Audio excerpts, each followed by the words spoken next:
Alors, bienvenue à tout le monde, moi je m'appelle Yael. Merci. Et nous sommes dans les tunnels du Kotel HaMaaravi, les tunnels du mur occidental à Jérusalem. En fait, ce que nous allons faire aujourd'hui, nous allons faire que le tour des nouvelles fouilles. On a ouvert la première partie de ce tour il y a seulement un an et quelque chose. Et nous allons voir que des nouvelles fouilles maintenant. Si on veut voir des nouvelles fouilles, ça veut dire qu'en fait, on veut retourner à la Jérusalem d'antan, la Jérusalem d'il y a 2000 ans. Et la Jérusalem d'il y a 2000 ans, elle ne se trouve pas là où on se trouve aujourd'hui. Elle se trouve bien plus en dessous. Parce que, rappelez-vous, les Juifs ont quitté la ville de Jérusalem, puis sont arrivés d'autres gens, ils ont construit une nouvelle ville, et puis sont arrivés d'autres gens, ils ont détruit la ville, et puis d'autres peuples ont conquis cette ville, et encore une autre couche, et puis d'autres peuples ont détruit la ville, etc., etc. Couche après couche, c'est ça la ville de Jérusalem. Donc en fait, quand on est dans la ville moderne, on se promène dans cette couche, mais nous on veut retourner à la ville d'il y a 2000 ans, c'est pour ça qu'on va devoir descendre et descendre et descendre. Ok, allez on y va, on commence. Il y a combien de mètres de différence entre le sommet et... Alors ça dépend où on se trouve, mais on va dire que là on va descendre une quinzaine de mètres par rapport au sol. Ok. Ok, allez on y va, on va commencer. Alors je prends ça. Je prends ça. Je prends ça. Allez on y va.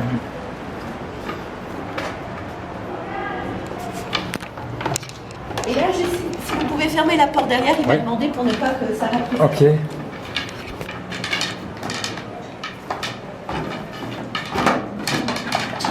Voilà, très bien, c'est super. Alors, maintenant en fait, allez, je vais vous donner des informations sur la ville de Jérusalem. On va commencer avec ce modèle. Ok. Alors, on ne connaît jamais assez la Bible, hein, on est d'accord, on ne lit jamais assez la Bible. Ouais, c'est vrai. Il y a 3000 ans en arrière, d'après la tradition juive, le roi David a été le premier à avoir conquis cette ville. Regardez, le roi David, il s'installe ici. Le roi David, il a conquis toute la partie sud de la ville. Et le roi David n'a jamais appelé cette ville Yerushalayim, Jérusalem. Alors, comment il appelle cette ville, le roi David? Eh bien, il appelle la ville de David, la cité de David. En hébreu, Ir David. Et le roi David, à l'époque, eh bien, il avait un rêve. Et le rêve de David, c'était de bâtir un temple pour le Dieu unique. Au bout du compte, il n'a jamais bâti de temple. Qui a bâti un temple? Son fils, le roi Salomon. Le roi Salomon, il va monter un peu plus vers le nord, parce qu'ici, en fait, il y a une montagne. Cette montagne, elle est très spéciale dans la tradition juive. On appelle cette montagne la montagne du Moriah, Har HaMoriah. Et sur le pic de la montagne, eh bien, Salomon a bâti un premier temple. Seulement après 410 ans, arrivent à Jérusalem les Babyloniens. Les Babyloniens ont détruit le temple de Salomon. Les Juifs ont quitté la ville de Jérusalem.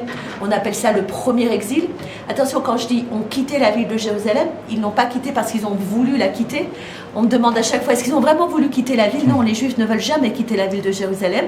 Les Juifs ont quitté la ville de Jérusalem parce qu'ils ont été expulsés de la ville. Donc ils arrivent en Babylonie et ils apprennent une nouvelle langue en Babylonie. Ils apprennent l'araméen. Ils ont parlé très longtemps l'araméen. Les Juifs, ils l'ont même écrit l'araméen. Beaucoup d'écrits du Talmud sont en araméen. Et donc, après 70 ans en exil en Babylonie, eh bien les Juifs reviennent sur cet emplacement, le sommet de la montagne, et sur cet emplacement, ils ont bâti un nouveau temple. Et ce nouveau temple, on l'appelle le deuxième temple de Jérusalem. Alors à l'origine, le deuxième temple de Jérusalem, c'est une petite maison au-dessus de la montagne, ok, sur le pic de la montagne. Seulement, il y a 2000 ans en arrière, il y a encore un autre personnage qui arrive à Jérusalem. Je vous présente le personnage qui a laissé le plus de traces dans cette ville, hein, le plus de traces. Il a changé la topographie, la géographie, toute la construction de la ville de Jérusalem. Je vous présente Hérode le Grand. Hérode est roi à Jérusalem au 1er siècle avant Jésus-Christ. Il n'est pas juif à l'origine.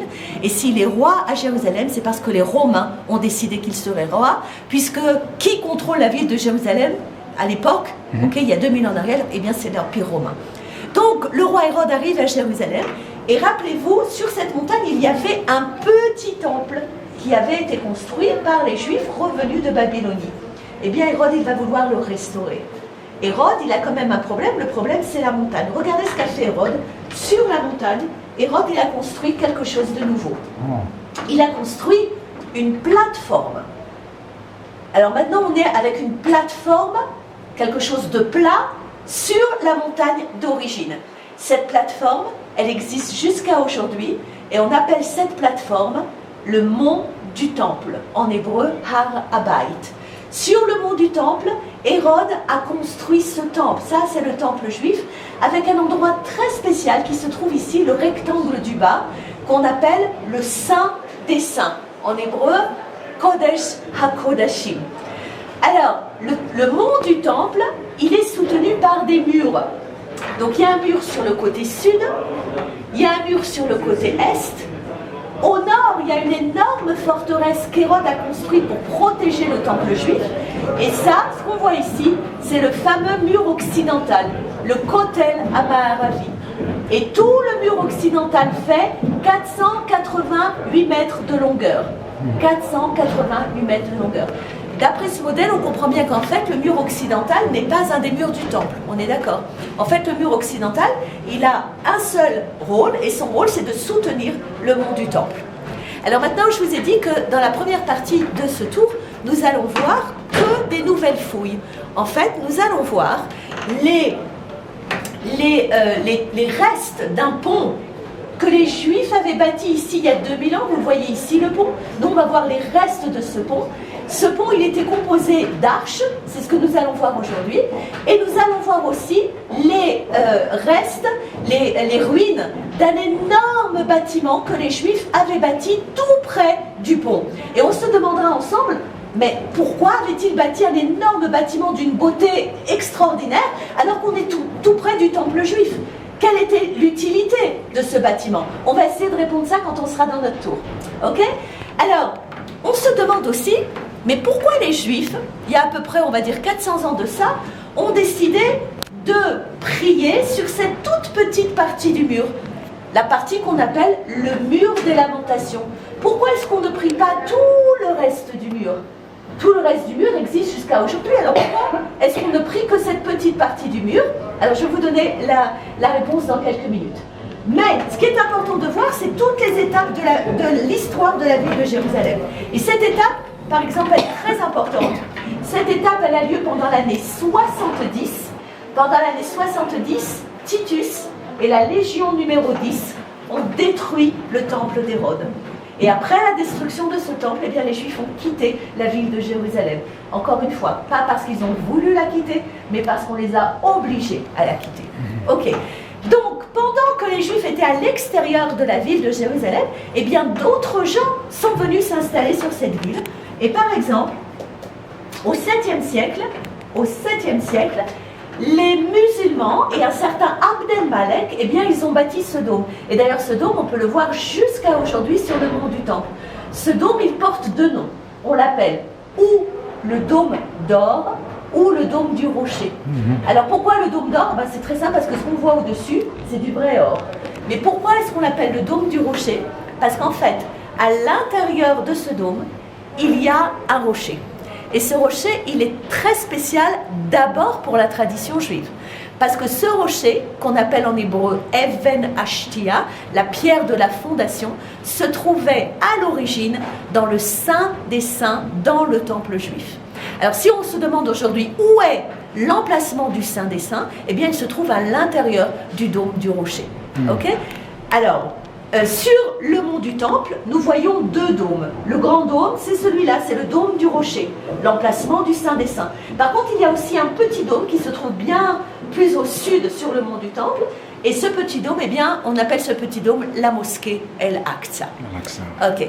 Alors, on recommence et on se demande de nouveau, la question est, mais pourquoi les Juifs ont-ils décidé, 400 ans en arrière, de prier sur cette toute petite partie du mur? Pourquoi est-ce qu'on ne prie pas tout le reste du mur? Eh bien, en fait, il faut bien comprendre que la ville de Jérusalem, c'est une couche après une couche, après une couche, après une couche.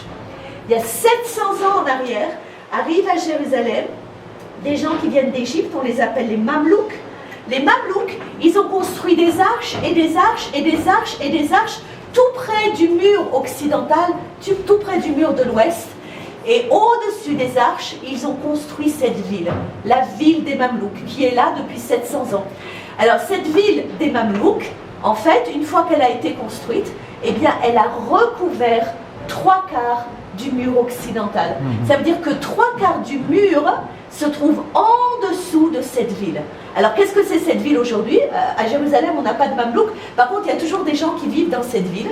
Eh bien, dans la ville de Jérusalem, il y a 4 quartiers dans la vieille ville. Il y a un quartier chrétien, juif, arménien et musulman. Ça, c'est le quartier musulman de la ville de Jérusalem. Ça veut dire que 3/4 du mur occidental se trouve en dessous du quartier musulman. Ok? Alors regardez ce qu'on va faire nous maintenant. Nous, on va faire comme ça. On va aller avec la ligne verte. On va descendre vers la Jérusalem d'il y a 2000 ans et on va aller en direction de l'Est. Et là, regardez, en hébreu, c'est écrit « à Kotel Amaravi ». Ça veut dire qu'ensemble, on va arriver au mur occidental. Mais évidemment, je ne vais pas vous montrer le mur occidental que vous pouvez voir dehors. Ça, vous pouvez le faire sans moi, vous n'avez pas besoin de moi. Vous savez que quand les Juifs prient sur le mur, ils ne prient pas au plus bas du mur. Nous, dans notre tour, on va arriver sur les fondations du mur. Ok? On descend? Ok. Allez, on descend.